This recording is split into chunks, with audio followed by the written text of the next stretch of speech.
We give thanks to Allah subhanahu wa ta'ala. We testify that there is no God worthy of worship except Allah subhanahu wa ta'ala. He said in the Quran that He has perfected His favor upon us as Muslims, and He gave to us Islam as a way of life, not just a religion, but a way of life. We also testify to the messengership and the prophethood of Prophet Muhammad sallallahu alaihi wasallam. Allah subhanahu wa ta'ala gave him the amana of delivering the message, and he did that exactly according to the way Allah subhanahu wa ta'ala gave it to him. Allah was a witness to that. The companions were witness to that, and we Muslims, we are also witnesses to the fact that the Prophet sallallahu alaihi wasallam did justice to the message of Islam. May the peace and blessings of Allah be upon him, his companions, and those of us struggling to follow the paths of truth till the day of judgment. My dear brothers and sisters in Islam, it is very important that before we listen to khutbah, to talk, to sermon, to nasiha, that we remind ourselves of the most important parts of our life, and that is taqwa, the consciousness of Allah, the awareness of Allah subhanahu wa ta'ala. We need to discipline our mind, ourselves, to the fact that Allah subhanahu wa ta'ala sees us. Whatever we do, wherever we are, Allah subhanahu wa ta'ala monitors our activities, and you don't need anybody to tell you that, because you know Allah overlooks your affair. Let us have the consciousness of Allah in mind. Let us always remember Allah in our action, and we know that for sure there will be a day we'll be accountable before Allah subhanahu wa ta'ala. Today, inshallah, we'll be looking at an important topic which is known as tawaddu in Islam. Tawaddu simply means, maybe we'll translate to be humility. Humility may not be a definition that will suffice for tawaddu in Arabic, because when we say tawaddu, it doesn't connote that you are respectful alone. It doesn't connote that people respect you alone or you are honorable. It also has a lot to do with the way you talk. It has a lot to do with the way you eat. It has a lot to do with what you put on. It has a lot to do with the way you walk on the street. So when we say tawaddu in Islam, it has a lot of implications and meaning, bigger than just saying is humility. Our humbleness, our humility as Muslims reflects through the way we dress. It reflects through the way we talk to people. It reflects through the way we walk. And it reflects through the way we associate ourselves, regardless our position. Because in most cases, Allah is our focus, not human being. If you have an affair with somebody who is less powerful than you, you don't, because of that, talk to such person as if he is a non-entity, because you look at Allah, the bestower of power. If you are richer than some people, you don't relate with them if you have tawadu because they are poorer than you. No, you relate with them because they are human beings, and you know Allah is the bestower of riches. If you are in a position of power than others, you don't see yourself better than them.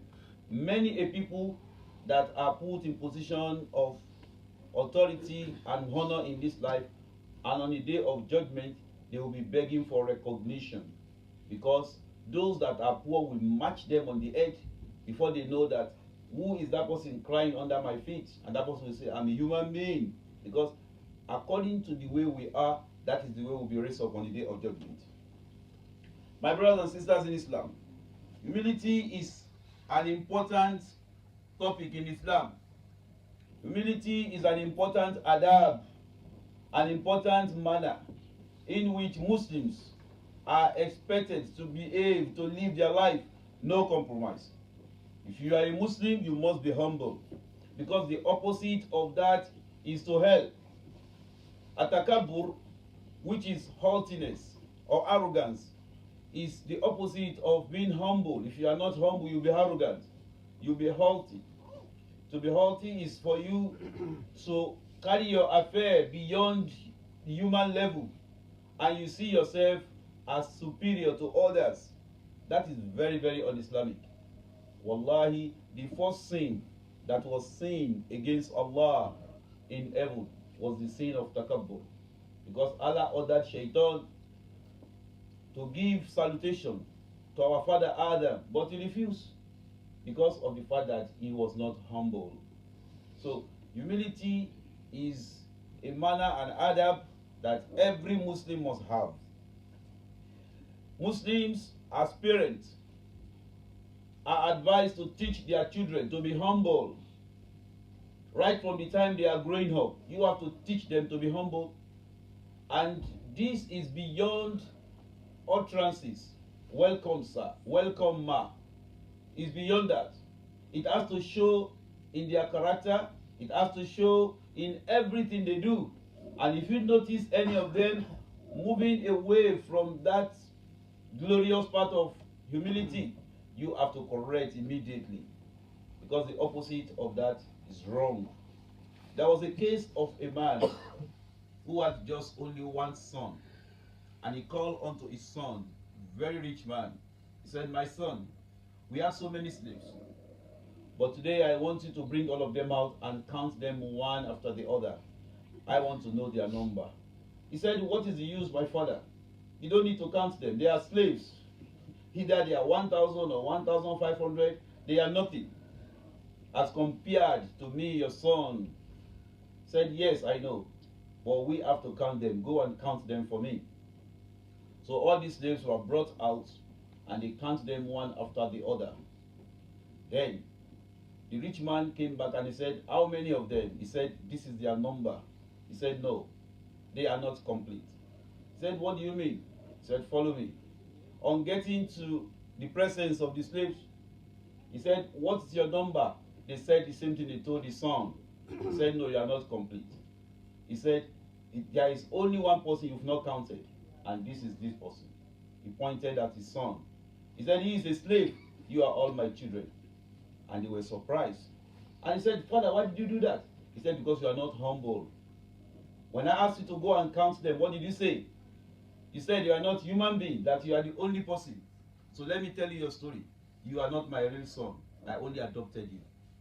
But I didn't tell you, but today I have to tell you to your face. All these slaves are my children, but you now, you are my slave. You have to teach people to be humble, particularly our children. If you see any child that behaves opposite to that honorable character, then look at the parents. It's either they are from the same pedigree, or they don't have the time and the chance to teach their children to be humble. Or they were the one that trained the children to behave in such a manner. No parent will live with his or her parent or children or child without knowing the attitude and the manner of those kids. And it is your job, not my job. That was why Luqman al-Hakim was reported in the Quran sitting down his children, and he was teaching them how to be humble. How did he say? In Quran, Surah Al-Furqan, Luqman says, according to the way Allah reported in Surah Luqman, that he sat down his child and he says, Ya bunayya, my son, la tusa'ira khaddaka linnas. After he taught him to know Allah and not to say partner with Allah, he said, after that, do not carry yourself higher than the way Allah created you before human being. وَلَا تَمْشِي فِي الْأَرْضِ مَرَحًا. Do not walk on the surface of the earth arrogantly. إِنَّ اللَّهَ لَا يُحِبُّ كُلَّ مُخْتَالٍ فَخُورٍ. Because Allah does not love those who are arrogant. He taught his child that. In another verse of the Quran, particularly in Surah Al-Isra, Allah says, وَلَا تَمْشِي فِي الْأَرْضِ مَرَحًا.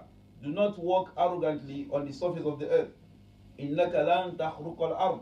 Because no matter how mighty you are, even if you are a giant, You cannot create hole by your steps on the earth. If you walk, some people are more powerful than you, and they walk the surface of the earth did not sink. So you cannot sink the earth with your step. وَلَن تَبْلُغَ الْجِبَالَ طُولًا. No matter how tall you are, your neck cannot grow to heaven.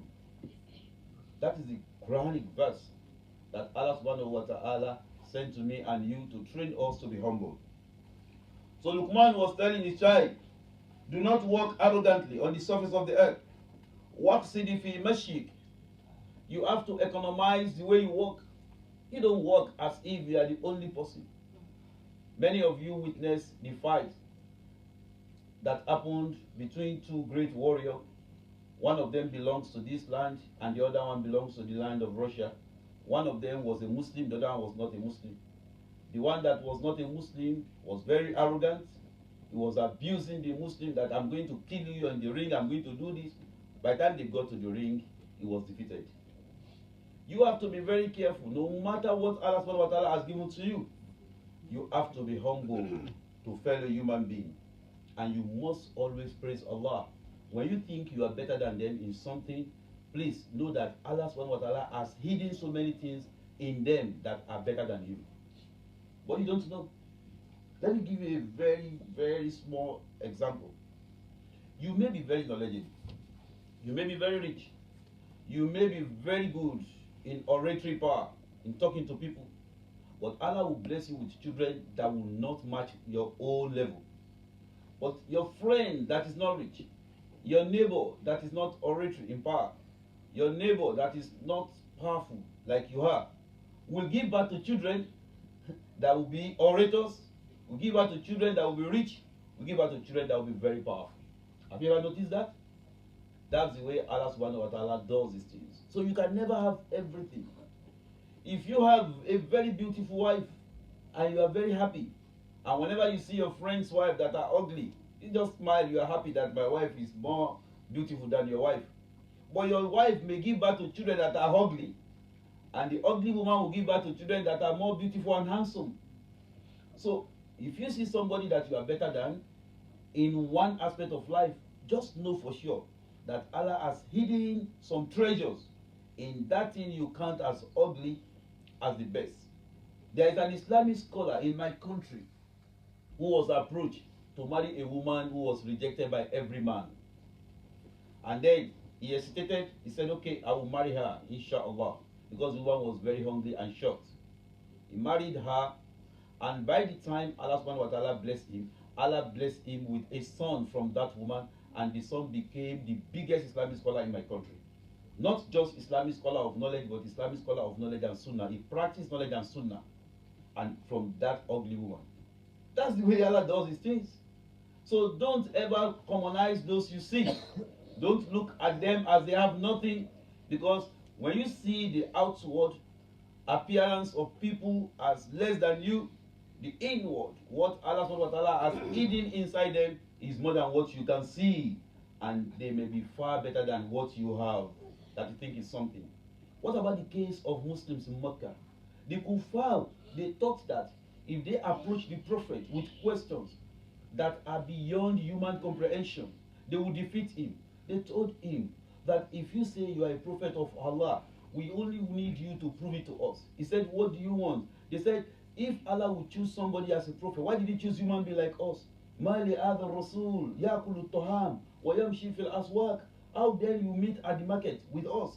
If you are a prophet, you also eat the way we eat. He said, what do you want? He said, tell Allah to send down angels to us to show that, yes, Allah sent them. And Allah told them, يَوْمَ تَرَوْنَ الْمَلَائِكَةَ لَا بُشْرَى. The day you see the angel, you will never live on earth. You will die. You are going. Because the angel of death is the one that is coming to visit you, and every one of us will see him. And when it is your turn to see the angel of death, you can never live anymore. So Allah did not send the angel. They also asked, okay, if that is not possible, these are mountains, stones, rock. Why don't you turn them to river and water so that we drink and we'll be happy? So people will come here to fetch water instead of us looking for water. And if that is not possible, change these mountains to gold. Then we have money. Then Allah says, tell them, O alikuntu illa basharan rasula. That is not my mission. I am only a messenger of Allah to you, a giver of tidings. If you so wish, you follow. If you wish, you don't. But the message of Allah is for you to follow me. I am not a miracle performer. But to your surprise and my surprise and the surprise of the kuffar, beneath those mountains there were gold. In Saudi Arabia, there were black gold, which is today called the fuel that we use for our car and our engine. There were gold, the raw gold, the diamonds. The same thing they were looking for, Allah hid it there. But Allah did not show it to the Prophet sallallahu alaihi wasallam.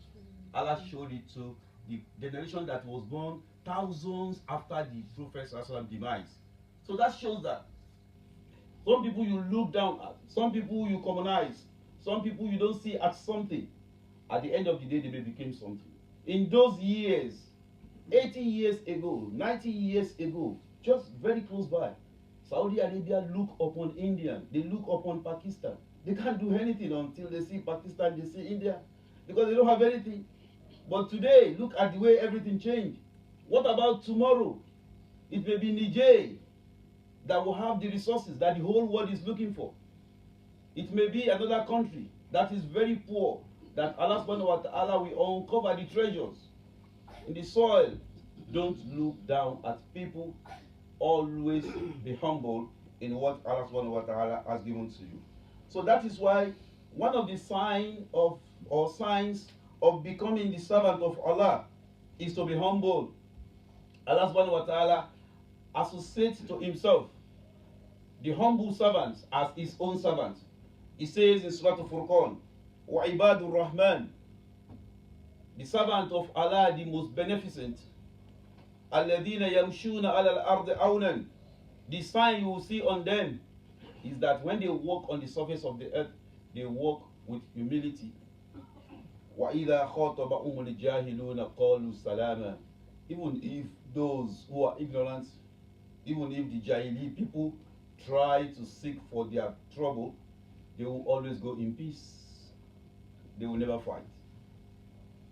That is the sign of Muslims. Either you are a kickboxer, or you are a wrestler, or you are a boxer, or you, whatever Allah subhanahu wa ta'ala has given to you, never you use your power to oppress people. Yes, you learn that martial art for defense, but not for attack. You won't use your power against people. That's what Prophet Musa alayhi salatu wasalam taught us. That Allah, the power you have given to me, I will never use it to suppress people in my life, but to hate the cause of righteousness. That is the way you should look at people by the time you come across them. Allah says they walk on the surface of the earth with what? With humility. Today, there are servants of Allah in different categories. There are some of them, when I say servants of Allah, I mean those who are created by God, human beings, that are servants of Shaitan. They work for Shaitan.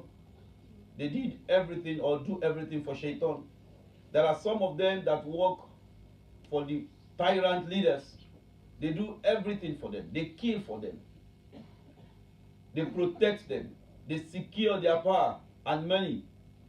There are some that work for money. Their hours on the surface of the earth, either night or day, is to look for this, for paper, and they become servants of treasures, of money, of gold. Among the women and among men, ask them when it is time for them to sleep that there is an opportunity to work. They just stand up and then go to work. Ask them on the day of Eid that they will be paid extra. They will come to work. They will forget about it. Whenever you ask them for anything that will gush or bring out money, that's what they go for. No matter what, they will sacrifice. Some people are living their life in this manner. But how did they end up? Or how would they end up? They will leave everything behind. I've never seen a rich man that was buried with his riches. I've never seen a professor that was buried and then his honor was still intact. If you are a professor or you are a doctor or whatever you are, once you die, they will never confer the same title to your children. That will be the end. Nobody will say, oh, he was the president and he died in office. Okay, let the son comes in. except in a case where people use monarchy. That is very wrong. Otherwise, your son can never step into your shoe. So that is the way of life. But some people still live for money and they live for glory. They can do anything for that. So if we have creatures, servants of Allah, that were created by Allah, human beings that work for shaitan and their desires, why can't we have servants of Allah that will work for Allah? Some people, they work for men or for women. Among the women are those who live their life because of men. They can buy anything to call to themselves the attention of men. Among men are those who can also buy anything or give anything for the sake of women. But at the end of the day, how would they end? Or how did they end up? Some of them will die leaving those wives or leaving those husbands behind, and they will never go with them. No matter how they love each other, by the time one of them dies, the other will not say, let me die with you. Bury me with my husband. Bury me with my wife. The worst that person can do, or the best, is to stand within the cliff of your graveyard and say goodbye to you and cry. Some of them will even stay for years, for months. But that doesn't mean anything, because you can never go with that person that have gone. So if that is happening, why can't we also be servants of Allah that would work for Him, that will stand by Him, that will be identified with Him? So that is why Allah subhanahu wa ta'ala in Surah Al-Furqan mentioned that وَعِبَادُ الرَّحْمَنِ, the servant of Allah, الَّذِينَ يَمْشُونَ عَلَى الْأَرْضِ عَوْنًا. One of the signs you see with them is that sign of humility. When they walk the surface of the earth, you see them talking and walking with humbleness. They are very humble before human being and before Allah subhanahu wa ta'ala. Shaitan, when he was talking about those he's going to mislead among the creatures of Allah, he says, I am going to mislead all of them. فَبِعِزَّتِكَ, with the power you have given to me, or you confer on me, لَأُغْوِيَنَّهُمْ أَجْمَعِينَ, I am going to mislead all of them without any exception. إِلَّا عِبَادَكَ مِنْهُمُ الْمُخْلَصِينَ, except your sincere servants. And who are those sincere servants of Allah? Those are the people Allah called Ibadur Rahman. Shaitan himself excluded those who are humble, because he knows that their character, their manners, their behavior is the opposite of his own behavior, and he can never catch up with them. That is why he exempted them, and Allah didn't say what he said was wrong. In fact, Allah confirms the same thing in Surah Isra when Allah says, Inna ibadi, my servants, which simply means my humble servants. Laysa laka alayhim sultan, you don't have power over them. You can never have power over them. Wakafa bi rabbika wakila, they stand by Allah and Allah is sufficient for them.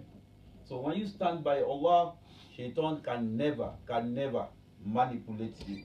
You may have fitna, you may have havoc from Shaitan, you may have trials. Trial is compatible with the nature of Muslim. That is no big issue. The fact that you have troubles or you have challenges doesn't make you a servant of Shaitan. What makes you a servant of Allah is how you deal with your problem. It's how you deal with your challenges, how you deal with your trials.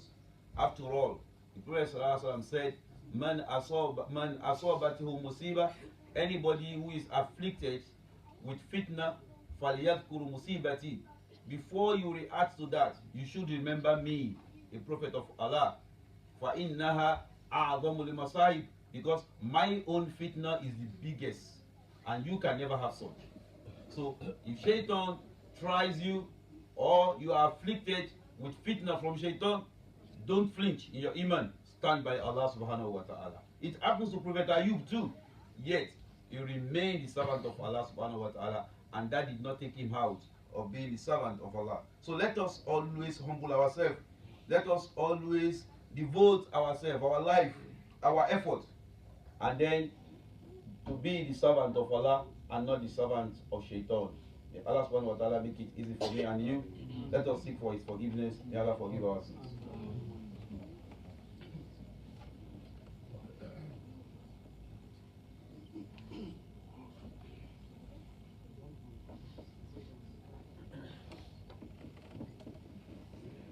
Alhamdulillah, wa salatu wa salam ala rasulillah wa ala alihi wa mawala wa la akibatu lil muttaqin wa la udwana illa ala dhalimin. Inna Allah la yudihu ajra al muhsinin. Give thanks to Allah subhanahu wa ta'ala. We believe that anybody who walks the path of righteousness will be rewarded, and those who walk the path of evil will also be punished by Allah. Nobody is going to escape the reckoning, the accountability of Allah. On the day of judgment, myself and yourself will stand before Him, and nobody will see Him. Nobody will see Allah. Those who will see Allah are those who will go into paradise. Allah says, وُجُوهٌ يَوْمَئِذٍ نَاظِرَةٌ إِلَىٰ رَبِّهَا نَاظِرَةٌ. Nobody will see Allah except those who are opportune to go to paradise. But on the day of judgment, nobody will see Allah. Because Allah says, إِنَّهُمْ عَنْ رَبِّهِمْ يَوْمَئِذٍ لَمَحْجُوبُونَ. They will not be allowed to see Allah. The eyes that are sins or sinners will never see Allah. That is the greatest punishment of the people in hell is not hellfire. It is their inability to see Allah. Allahu Akbar. And the greatest enjoyment for the people of paradise is to see Allah. Because by the time you enter paradise, by the time you are fortunate to be in paradise, Allah will give you mazid. Allah will, on a daily basis, increase those enjoyments. And the angels will come on behalf of Allah and say, do you need more? Say, no, this is more than enough. Say, take more. Allah says, I will give you this, and give you this, and give you this. And later, Allah will speak to them. Salamun qawlan min Rabbir Rahim. And Allah will say, I want to give you more. He said, what else do you want to give to us, Allah? This is more than what we worked for. Allah will say, I said, have more. Okay, today I am pleased with you. I am pleased with you. And that is one of the greatest enjoyment of paradise. Then Allah subhanahu wa ta'ala will show Himself to them. Because Allah will never show Himself to anybody except whom Allah is pleased with. And that is even more than enough for me and you to work for. If you are righteous because you want to see Allah subhanahu wa ta'ala, that is more than enough for you and me. Let us be righteous and then forget about evil. No matter how sweet the enjoyment of this life is, if it is your sleep and then that prevents you from observing Salatul Subuh, remember that same sleep can never take you to paradise. If you forsake or you sacrifice your sleep because you want to see or you want to meet Allah, Allah subhanahu wa ta'ala will reward you for that. If it is your money that prevents you from giving out sadaqah and zakat, then tell your mind that I didn't come to this world with something and I'm not going with anything. Either we like it or not. The day we die, you will have something remaining in your pocket, no matter how little. If it is 30 cents or 50 cents, you work for it, but somebody will spend it. But that is not going to happen. You have more than that, and you are going to account for whatever you have. So why are we struggling for others and not for ourselves? My brothers and sisters in Islam, the topic we discussed today under the first part of the khutbah is very, very important. It is a topic that individual has to train himself. Aside the fact that the parents and the teachers are charged with these responsibilities, you have to talk to yourself because you know yourself inside out. To be humble is the best character. If the people around you describe you with humility, you are one of the best servants of Allah. There are some brothers, there are some sisters that when people try to describe, they say, do you know that brother? They say, he is very humble. Allahu Akbar. If you have such character in you, wallahi, then you should be happy. But try to transfer the same thing to the yet unborn children that are coming. Whenever we work on the surface of the earth, we should remember that this earth that we walk on will soon consume us, either we like it or not. We came from here. We are going back there. And Allah will raise up from this place. Our mother is not our mother is this earth. That is where our body is created from. No matter what we do to the earth today, let us remember we are going back to it. اللهم أعز الإسلام والمسلمين آمين. وأذل الشرك والمشركين آمين. ودمر أعداء الدين وانصر عبادك الموحدين وصل اللهم على محمد وعلى آله وصحبه وسلم. أقيموا الصلاة.